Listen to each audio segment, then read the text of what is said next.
Okay, so today's lesson has to do with rolling your head with your hand. So please lie on your backs and begin to feel the contact of the back of your head with the floor or your mat. And notice the amount of pressure, the size of the pressure on the back of your head. Is it the size of a quarter or a $50? Is there a larger area where the back of your head touches, or maybe it feels more like the size of a dime? And just notice where your head naturally rests on the floor. If your nose is pointed a little to the left or to the right, or if one of your ears is tilted down a little more towards one of your shoulders.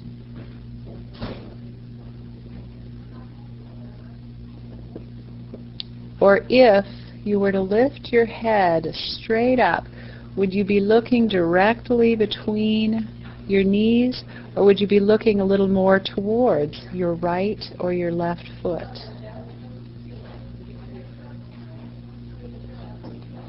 And if it's easy for you to lift your head without straining too much, give it a try. Just lift your head straight up and be really honest to see if you're looking a little more to the left or to the right as you raise and lower your head.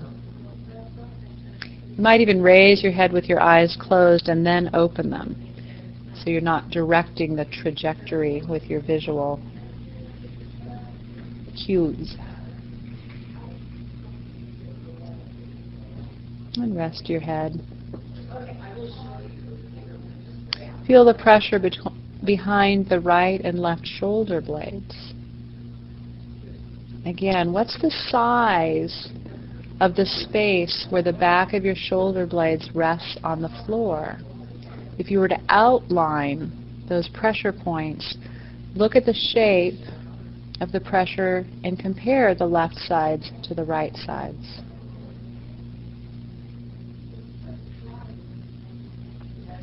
If you were to, in that drawing where you outlined the pressure of the back of your shoulders, let's say you were to shade it in, given the amount of pressure, and the more pressure your shoulder blade has, the darker the shading. The lighter the shading.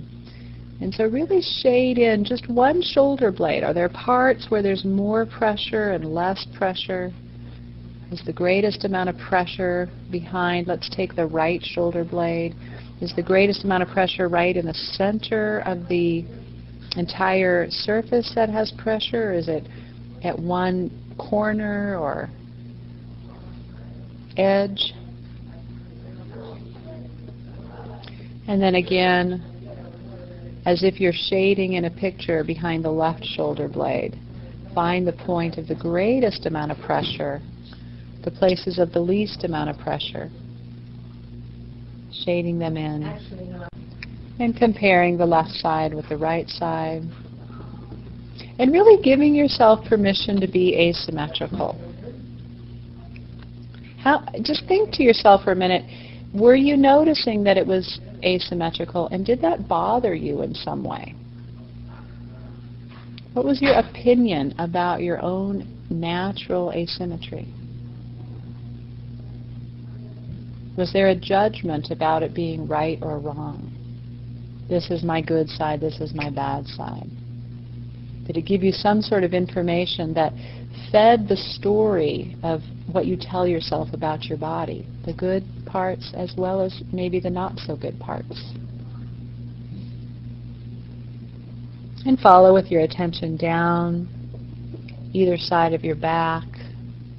And again, feel the weight of your pelvis right behind your sacrum, which is centrally located, but notice if there's a little more pressure towards the right side or the left side of the sacrum. And is there any continuity? If you had more pressure behind the left side of your shoulder blade, is that the same on the pelvis, or is it opposite? If your head was turned a little left or right, is it the same as your shoulder blades pressure? your pelvic pressure.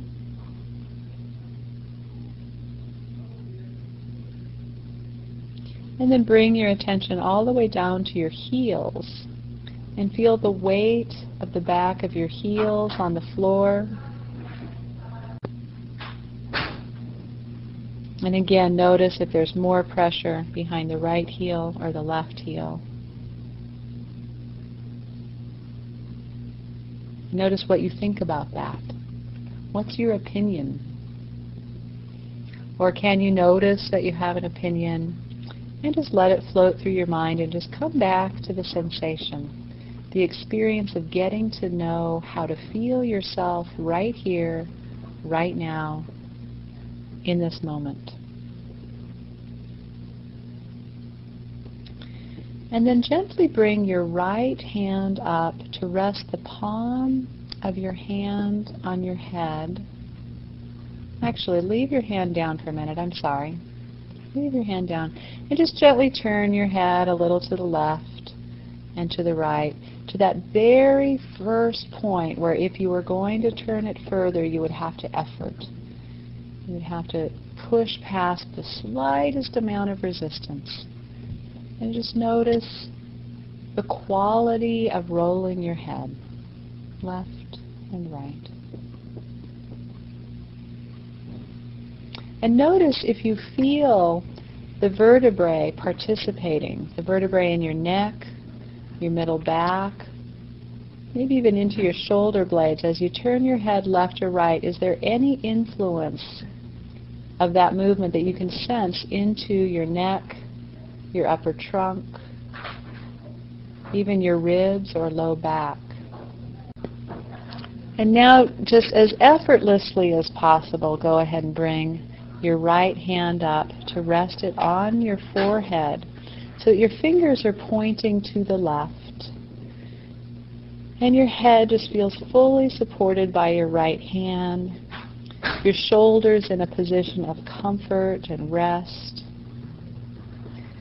And very gently begin to take your hand to roll your head with as much attention as is possible to not turning from your neck, but letting the muscles in the back of your neck be as passive as possible, as comfortable and easy.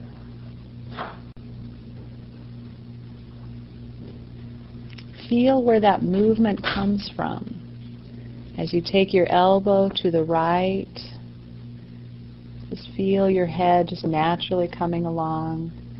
And as you roll your head back to the middle and to the left, it's a simple movement of just lifting the elbow back up away from the floor.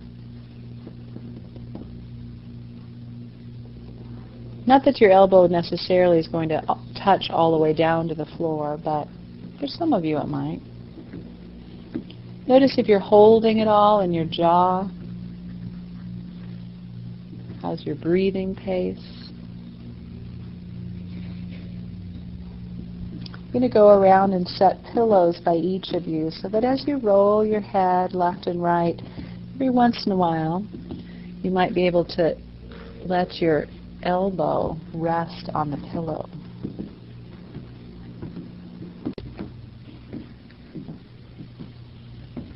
And if you're able to, gently roll your head all the way as far as is easy and comfortable to the right. And see if you can just let your arm down to rest on the pillow. And you might have your head to the right, and then in order to get your elbow down to the pillow, you might actually slide your hand a little more to the right so as not to turn your head or neck farther than is comfortable. Just kind of rest it there. And then feel, how do you start the movement of rolling your head again back to the middle and to the left? Can you truly start that motion just from lifting your elbow, feeling the support in your shoulder? What happens if you just prepare for the movement? Where does the preparation begin? Does it begin in your chest, in your back, somewhere around your shoulder blade?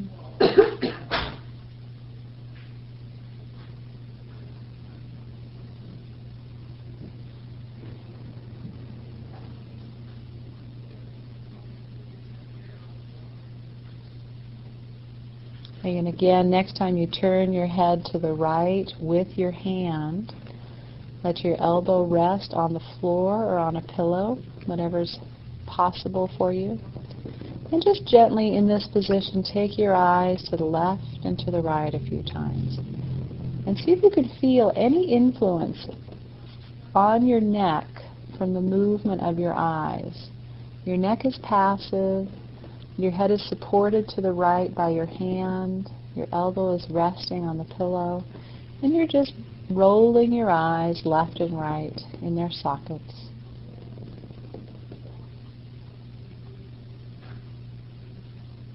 And next time you take your eyes to the left, is there a point where you can feel the invitation to lift your right elbow and use your hand to roll your head so that your head is following the lead of your eyes?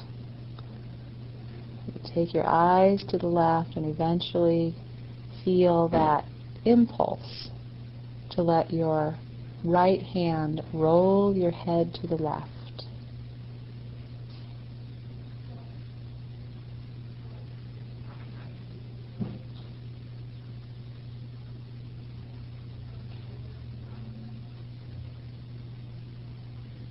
And then when your head is rolled to the left, do the same thing. So your elbow, your arm is more up in the air.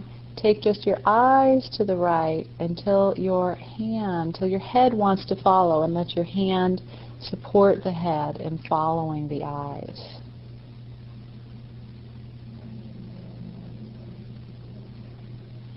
If your legs are long and you're feeling any work or discomfort in your low back, certainly bend your knees up.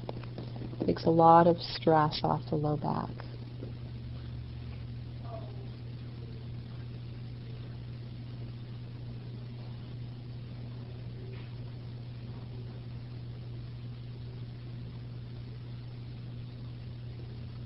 And then next time you're in the middle, just let your arm down to rest.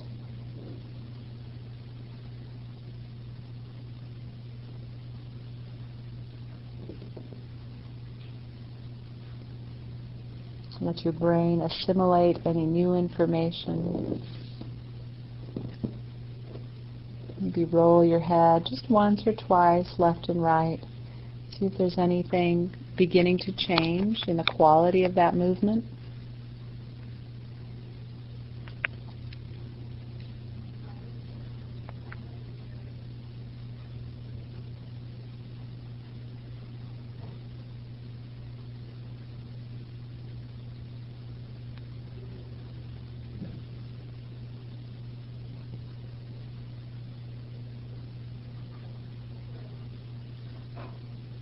And then again, bring your right hand up to rest on your forehead. And if you're not already, go ahead and bend your knees up one leg at a time, so your feet feel stable, fairly close to your buttocks. You're not having to work in your hips or your pelvis to hold your legs up. And gently begin rolling your head again, left and right, with your hand, with particular attention to really listening to the muscles in the back of your neck and encouraging them to let go. It's so primitive to organize all of the movements of our head with our neck muscles. So to really let those go and let movement of the head happen through your arm, through your hand, through your shoulder, down lower in your spine, through your thoracic area, provides a lot of new input to the nervous system, new possibilities. And as you slowly roll your head left to right, just gently begin taking your knees in the opposite direction. Again, for some of you that might be 1/4 of an inch, just enough to feel comfortable and to feel the opposing movements. And for others of you, you might drop your knees all the way to the floor.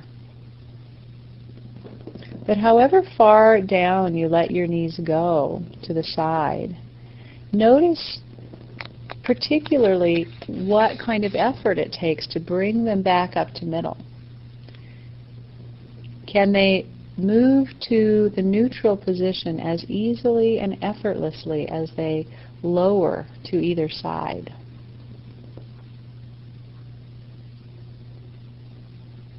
And as you do this differentiation from your knees to your head, notice how you're breathing. If you've tensed in your jaw at all.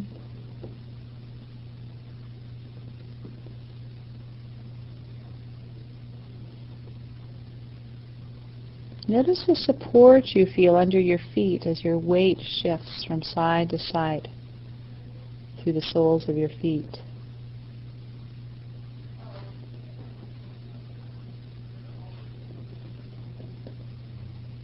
And then let that go and rest a minute.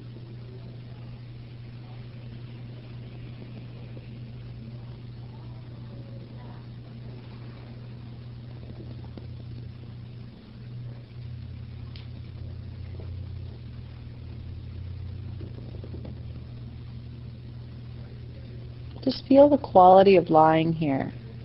Taking a pause in your day, a pause from the doing, the lists, the musts, the shoulds, a pause into being.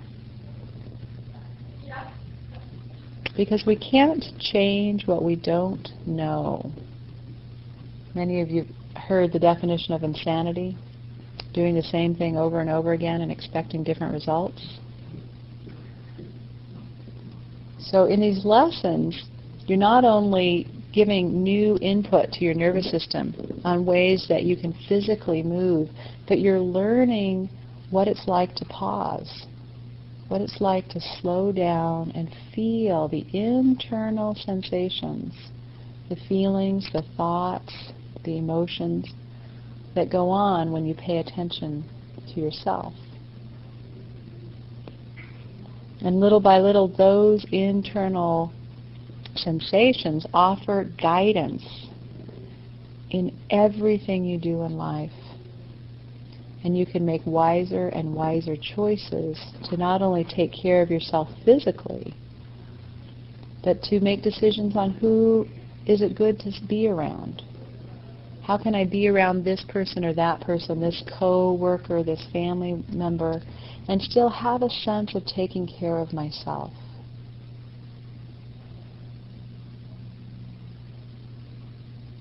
And if you keep going on autopilot, you won't have those opportunities, and you'll wonder why you're going insane.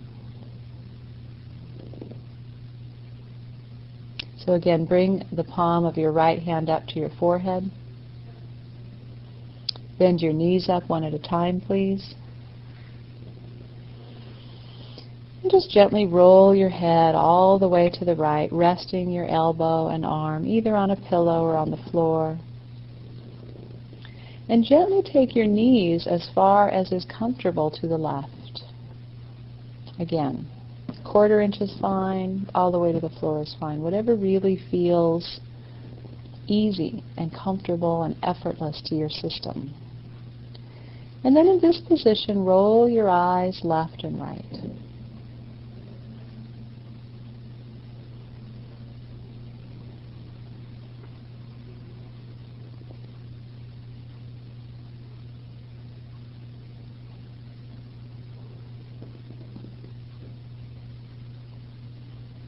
And then keep your eyes to the right. Take them to the left and keep them to the left. And hold them to the left while you turn your head left and take your knees right. And in this position, just roll your eyes in the head left and right a few times.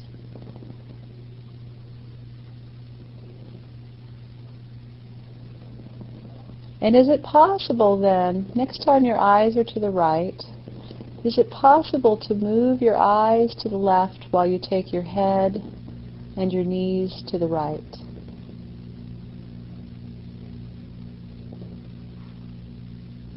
And breathe. Oh, I've got you mixed up, don't I? So your head is to the right and your eyes are to the left, which would mean your knees are to the left.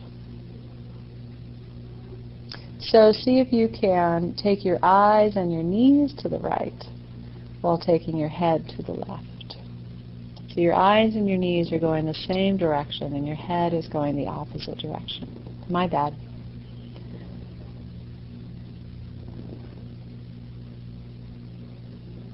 However, that moment of confusion and chaos that was occurring inside of you, wondering if it was you or it was me, is a wonderful challenge. It's wonderful stimulation to the nervous system to engage and to think and to explore. What on earth is she talking about?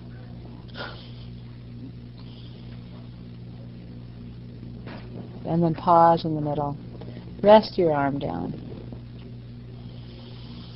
Feel the space in the back of your head, the pressure. Does it change? Is it a little left or a little right?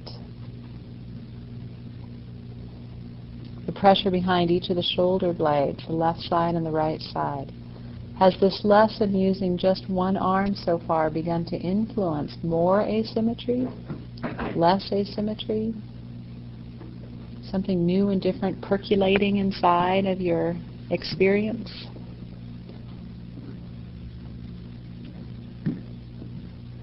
Feel your pelvis. Even let your legs down long and feel the back of your heels like we did in the beginning. Unless you were one of those in the beginning who chose to keep your knees bent because it's more comfortable for you, that's fine. And just roll your head a little left and right. What subtle changes are speaking to you?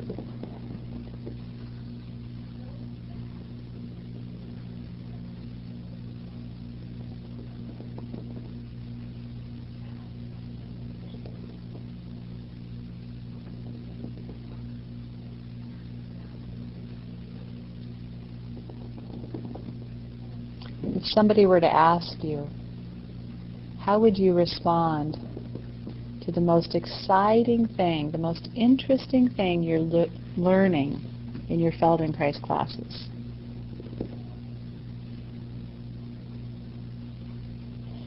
And again, bend your knees up one at a time. If you're using a pillow, shift that pillow over to the left side, kind of above and behind your left shoulder.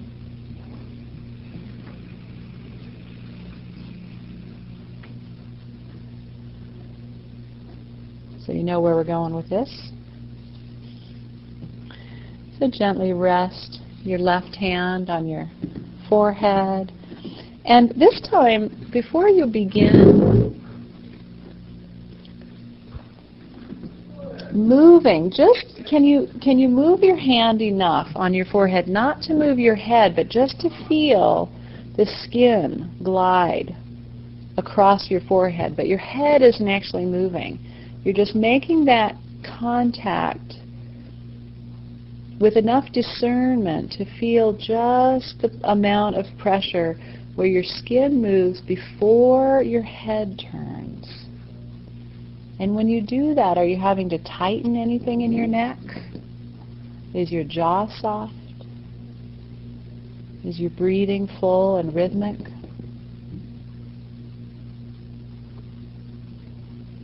And when you've done that a few times, just gradually grow the movement, but let the movement start out very small, really feeling each point along the way, what it's like to really let the neck muscles go and to give your head to your arm, to your left arm and hand. Noticing the trajectory, the arc that your elbow makes in the air as your arm just rolls your head from side to side.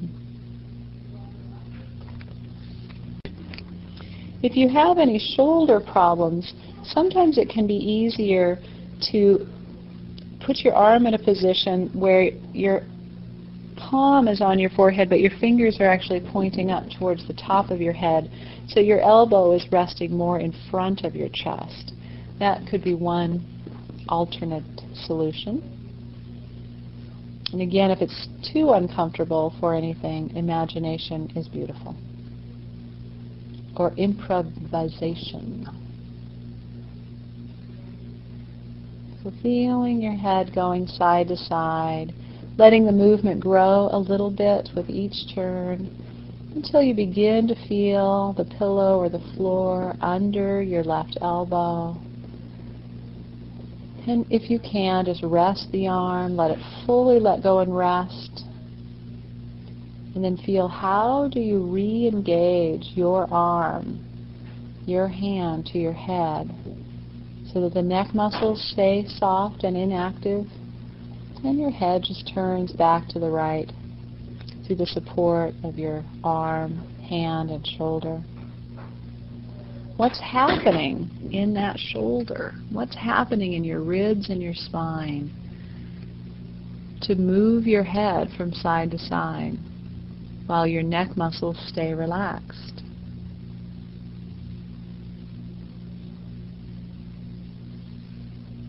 And maybe you're one of those who notices, darn it, my neck muscles aren't relaxed. I'm never going to relax my neck muscles. It's not possible. I'll bet nobody in here is relaxing their neck muscles. What is she talking about, relaxing neck muscles? So if you're one of those people that have some sort of inner dialogue like that, what do you do with that?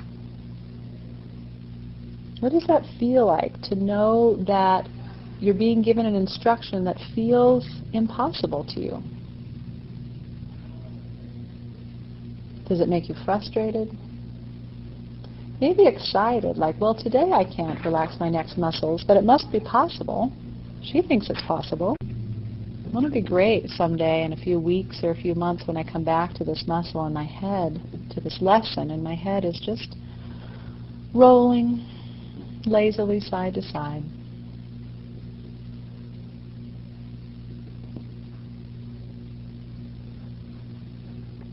Next time your head is all the way to the left, again, just rest there. Rest your elbow, your arm on the pillow or on the floor. If you can, keep the palm of your hand on your forehead, but if you need to slide it down a little bit for your shoulder to be comfortable, that's fine too.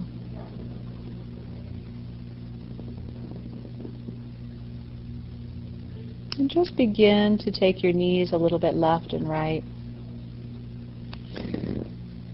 And as your knees go left and right, feel the weight shift behind your pelvis, across your sacrum to the left side and the right side of your pelvis.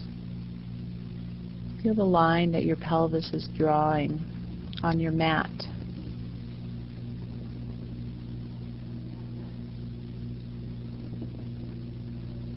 And if your knees going left and right is influencing movement in your pelvis, where is the movement? What is the movement in your pelvis influencing? Is there movement in your lower lumbar spine?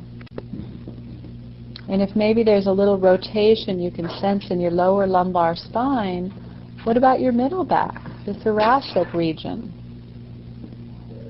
As your knees go left and right, can you soften your whole trunk so that you feel a subtle influence of rotation through your ribs, behind your shoulder blades, and even speaking in some way all the way up to your neck? And if you can't feel that, can you imagine what that might be like?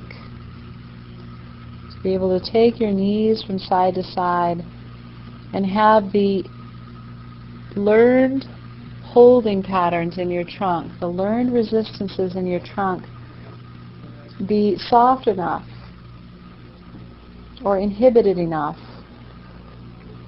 or let go enough that you can feel the movement all the way to your neck, to the point of where your hand is holding your head to the left. And if your hand wasn't holding your head to the left, your head might even want to participate in this movement.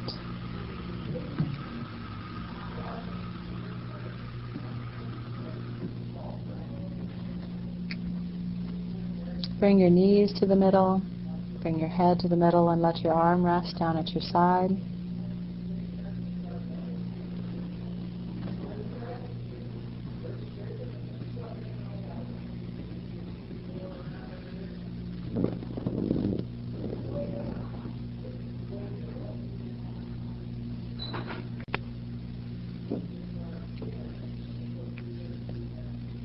Again, bend your knees up. Bring the palm of your hand, left hand up to your head.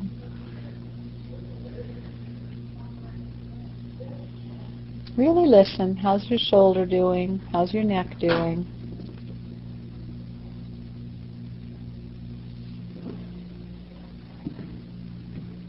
And this time, again, begin the very subtle movement of just feeling your hand gliding the skin on your forehead, a little left, a little right. And gently, as you let the movement grow, let your eyes roll in the opposite direction. So each time your hand encourages even the slightest amount of rolling to the left, let your eyes roll to the right. And as your hand draws your head to the right, let your eyes roll to the left. Again, noticing is in the complexity of differentiating the head and the eyes. Do you create effort somewhere else in your chest or your jaw? Maybe even somehow tightening down in your lower abdomen, your perineum region. Can you just safely let the eyes and the head go in opposite directions?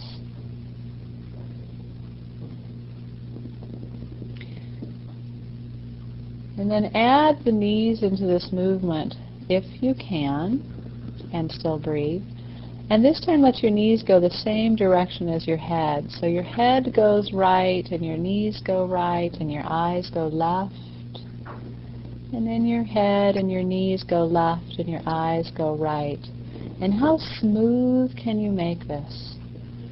How small do you have to make the movement to let it be really smooth?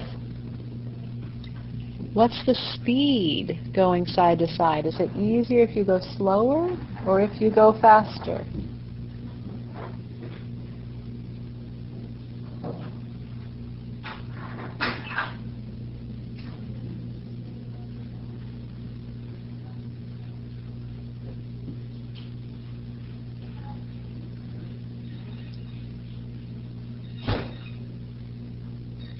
And you might even play with different amounts of rolling, different speeds, different paces.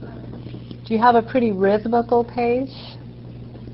What would it be like to not have a rhythm? To halfway go fast and halfway go slow? Maybe it takes your knees a while to catch up with your head, or your eyes get over to the side before your knees.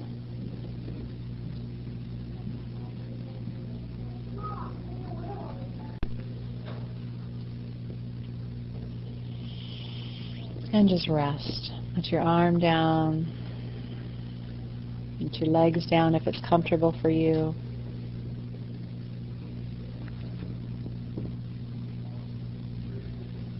And just roll your head again, side to side.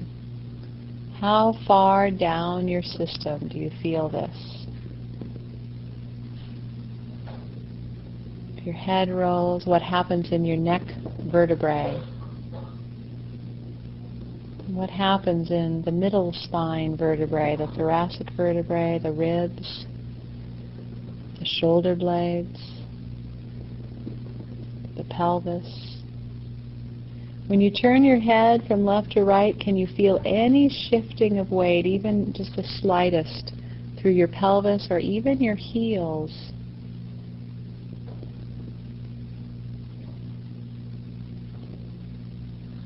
And then let your head rest in what feels like neutral for you. And just notice, has anything changed? Your sense of center for your head, your shoulder blades, your pelvis,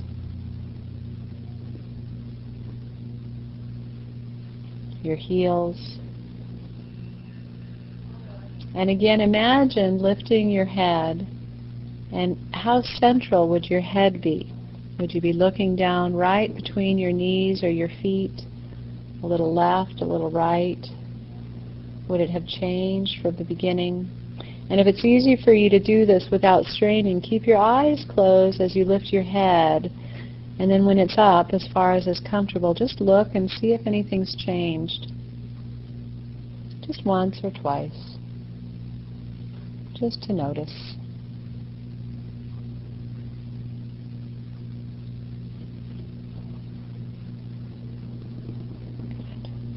And when you're ready, roll to your sides, come to sitting and standing.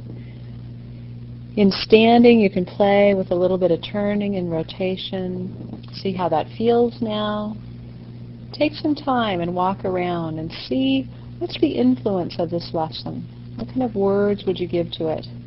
What's the most interesting thing you've learned today?